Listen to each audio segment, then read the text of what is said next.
Hey, HTDA, and today we're playing some more Mindustry. However, before we get into that, I just want to point out that a lot of you have been telling me in the comments to check out the core database because it can answer a lot of your questions.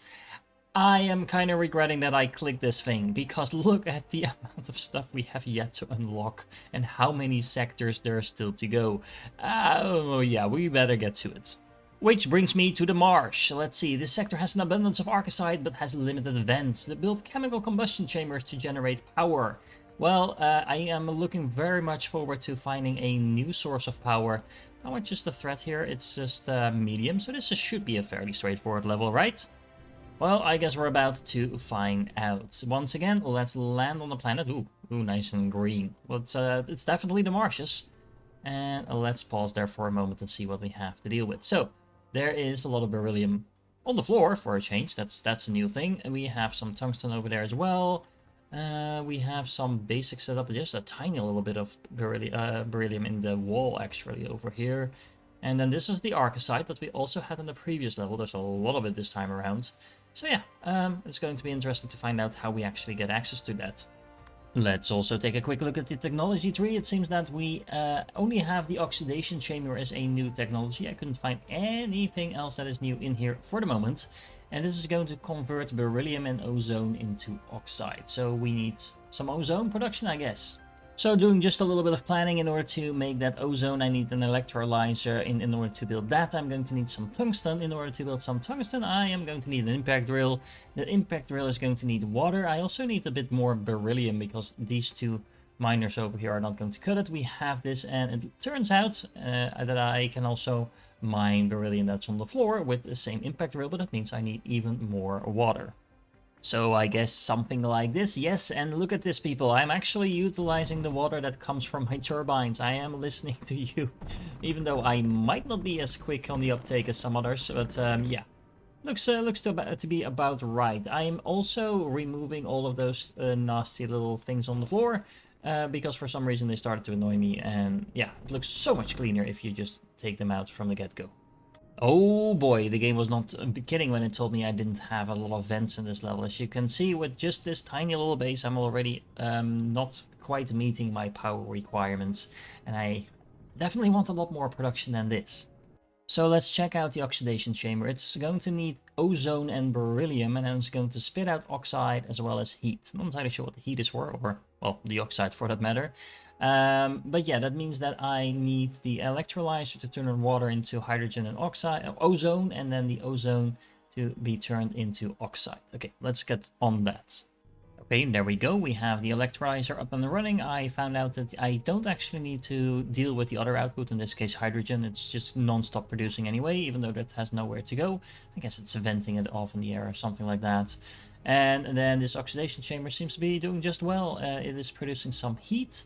It's spitting out the heat on this side. Again, no idea what we're going to do with that, but I guess it has to use later.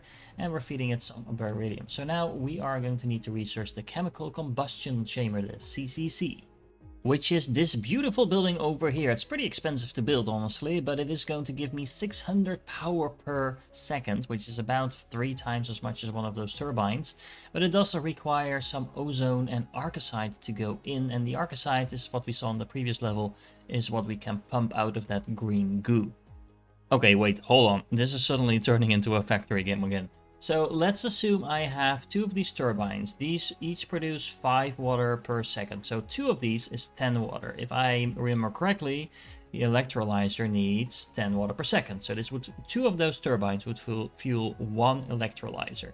That is going to give me 4 ozone per second.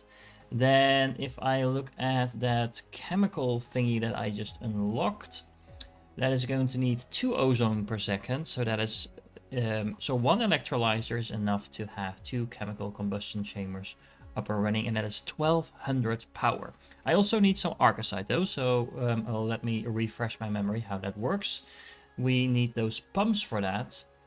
Those are going to be pumping out 80 per minute, so 1 pump is actually enough for both of those chemical combustion chambers because each of them required 40 arcosite, and it's was also the electrolyzer was producing 6 hydrogen per second, so we can actually build 4 pumps, but we only really need 1. So Okay, that seems pretty straightforward. Let me see if I can make a pretty nice looking design out of that. Here we go, I'm pretty proud of this. So this is a tiny little facility that produces 1140 watt of power net, because there is an electrolyzer in here which takes, I believe, 60, yes. So 60 power goes into the electrolyzer, but we have the chemical combustion chamber times 2 that is generating 600 each, so 1200 total, and they don't require power themselves. As you can see, the electrolyzer is taking in the water from down here with the little junction to make sure that it doesn't get in the way of the other pipe. Then that goes into the ozone over here, which is split between the two combustion chambers. There is also the outgoing hydrogen over here that goes into this reinforced pump. And that pump then spits out the arcoside back into these two chemical combustion chambers. All of that resulting, like I said, into a net result of 1140 power, not counting the turbines, and I'm also actually gaining about 4.5 hydrogen per second net that I'm not using anywhere, so I could use that towards building tanks or whatever. So this is actually pretty efficient, and that makes me wonder, because if I've done my math correctly, once you have this set up, you could actually replace one of these turbine condensers with a vent, producing a lot more water, although you do cut your power in half. But even if everything is just working at half power, that's not relevant, because the water that you get from that vent, you only need 10 water for this setup. So because a vent produces 30 water in total, I could replicate this 2 more times, get 2400 additional power-ish, and then replace every single turbine on the map basically with a vent and produce even more power. And as long as I have some power somewhere on the map, that shouldn't collapse. It is a perfect recipe, by the way, for a total collapse of your entire factory. But that should work, I think. So basically, replace every single turbine on the map with a vent. Make sure you get all your power from arcoside, assuming you have that, of course, available. And you have, well, not infinite power, but it's a lot of power to deal with. Now, I did pause my game, as you can see, because apparently as soon as I built the first chemical combustion chamber, a timer started counting down that is going to tell me that I have enemies incoming. And it was actually, I think, already counting down for a minute or so before I realized this. So we have about 5 minutes to prepare for an unknown amount of enemies. Now, that is probably something I should have done before I started to build the actual objective of the map, but hey, let's just get those tanks up and running as quickly as I can. And I definitely want to start thinking a little bit more about layouts for these type of buildings, because honestly, I've been kind of winging it every now and then, but I want my buildings to look a little bit better than they do right now. Let's see, everything here is powered. This is working just fine. We have all 3 base types of units in production. All I need now is the resource to actually get in here, and hopefully that will be in time before the enemies arrive. Aside from the units that I'm now producing, I just realized I actually have a new type of turret available in the technology tree as well. That is the Sublimate, which apparently is a giant flamethrower, and if I remember correctly from the previous level, I think we saw that turret there, and it did a massive amount of damage. And honestly, if you look at the damage this is doing, and yes, people, I'm using the codex, this is 540 damage per second. Now, if I compare that to our most basic tank, this one, this does 30 damage. So that's like 15 tanks, even more than that. So yeah, this turret should be pretty good to hold off the enemy.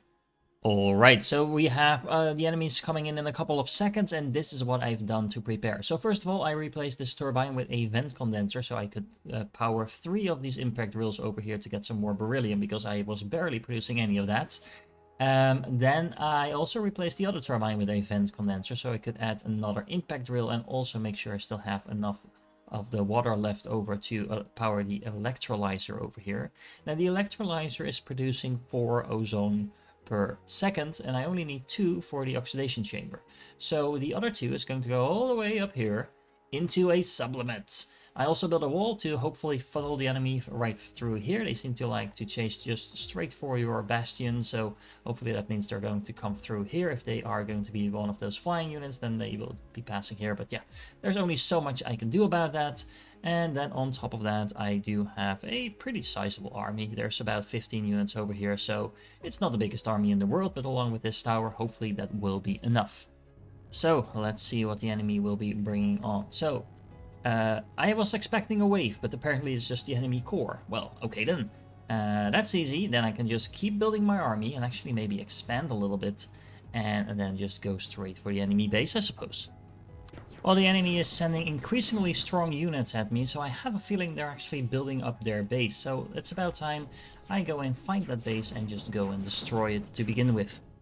Or, you know, I wait until I have tier 2 units, because apparently there is a lot of defense. There's not the strongest defense, but with all of these walls in place, my tier 1 tanks are definitely not going to cut it if I only have a handful of them. Well, on the bright side, that gave me the opportunity to do a couple of things I wanted to do anyway. So first of all, I made a nice looking layout for all my robot production, or my unit production, I should say. I have all the different inputs coming in a nice little organized flow.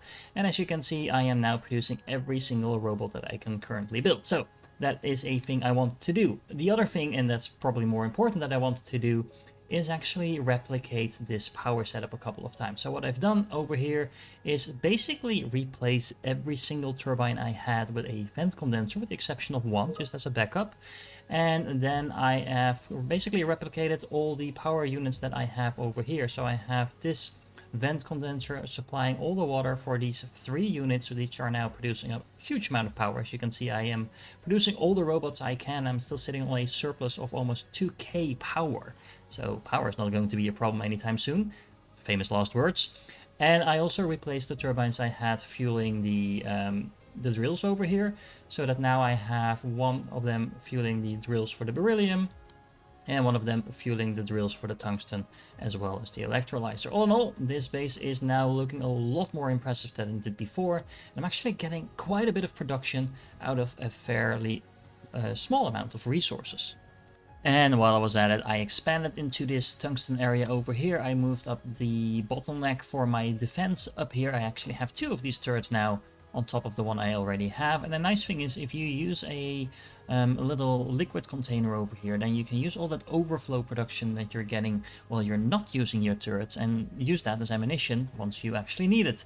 So that is working very well, I think. And yeah, as you can see, my army is pretty sizable now. I have almost 15 of every unit, with the exception of the tier 2 ones, but we are pretty much to the point where we've capped out.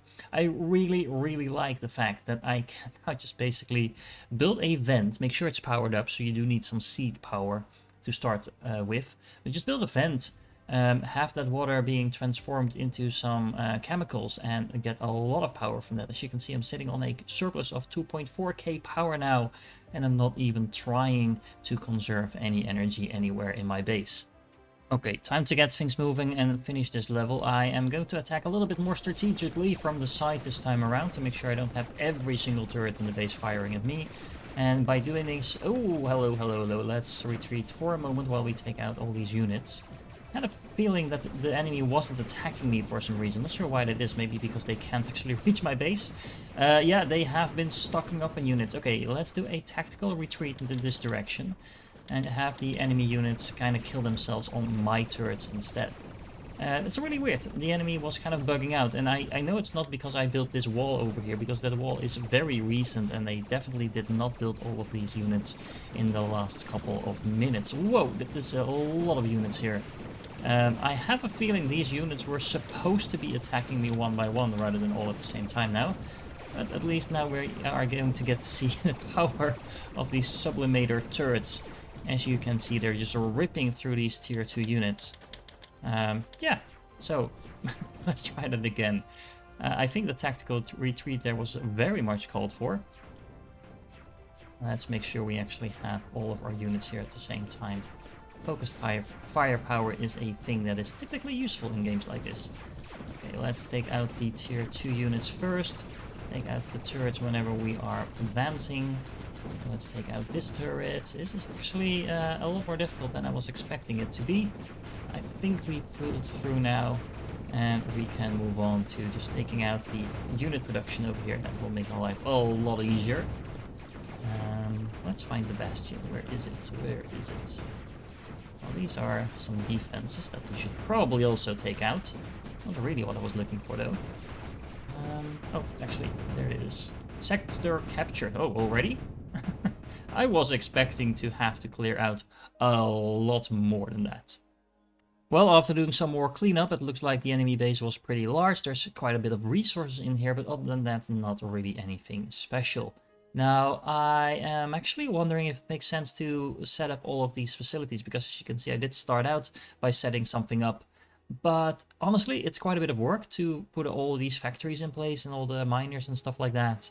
And if I look at my research tree, as you can see, I have a pretty decent amount of planet-wide stockpile of all the different resources, with the exception, of course, of the new stuff we're adding. So I did go to the through emotions basically to set up some basic oxidation chambers. As you can see, I added 6 more to the mix, so I have a pretty decent inflow of oxide coming in, just to make sure that if I need to unlock anything that is related to that, I am producing that, because this is the only level where we're currently producing any of that. I could probably go back to some of the previous levels and set up some of that production there as well.